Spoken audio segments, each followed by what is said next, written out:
Vicepresidente, oggi con l'apertura di Tarvisio c'è una risposta in più per la montagna.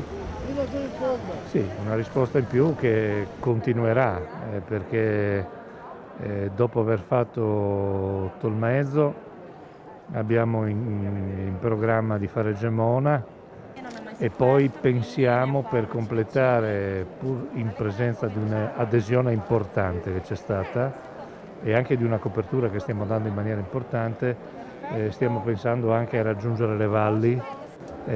Quindi c'è un problema della Val Tagliamento, la Valle del But, insomma vediamo di riuscire anche a organizzare queste cose dove ogni tanto sento qualche lamentela legittima, però il problema è che noi dobbiamo avere un'organizzazione che mette insieme centinaia e centinaia di vaccinazioni, altrimenti rischiamo di rallentare la macchina. E su questo poi c'è sempre il solito tema dei vaccini. Noi abbiamo chiesto una fornitura straordinaria che ci dovrebbe arrivare la prossima settimana, perché gli accantonamenti e le disponibilità, in particolare di Pfizer, sono terminati.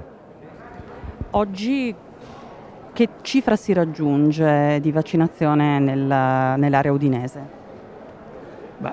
La giornata di oggi ha una stima che supera complessivamente nella regione le 7.000 unità, secondo me faremo anche di più. Soltanto a Udine ne faremo 4.000.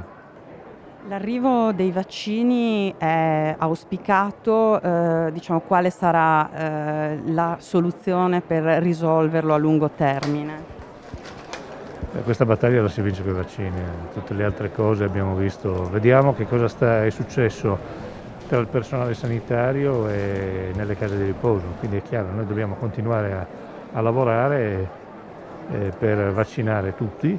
Per far questo la macchina è pronta, abbiamo bisogno delle dosi, quindi speriamo che questo numero di dosi e il flusso delle dosi sia coerente con un tempo sostenibile, che poi ha a che fare anche con quella partita dove mi pare si stia andando verso quello che noi auspicavamo da tempo, quindi una riapertura.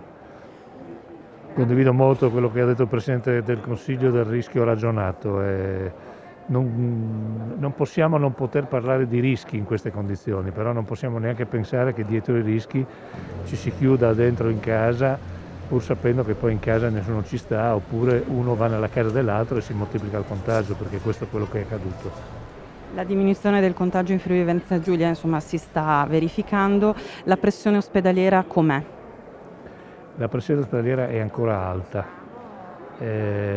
sta calando. Noi sappiamo perfettamente che la pressione ospedaliera è l'ultimo anello della catena dell'andamento del contagio, quindi vedendo la riduzione del contagio nel tempo dovremmo vedere un calo anche nella pressione ospedaliera, che stiamo già vedendo, ma continua ad avere un andamento abbastanza alto. Adesso ci sono alcuni fenomeni che vanno osservati, perché Udine sta calando, Trieste sta un po' rialzando e quindi questo è uno di quei fenomeni che ovviamente deve essere osservato.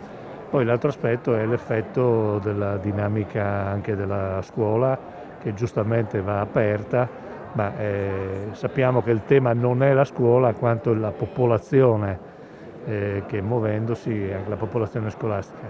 Quindi questi sono fenomeni che devono essere attentamente osservati, anche per capire in che modo procedere. Come vediamo è un'altalena. Noi qualche settimana fa eravamo la regione peggiore in termini di andamento del contagio, tra le peggiori, non la peggiore, tra le peggiori, quelle più colpite. Oggi vediamo che siamo tra le migliori, siamo la penultima in termini di RT.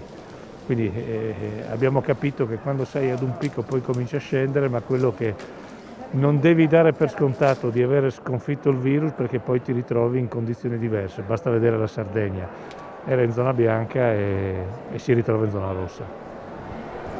Ecco fatto.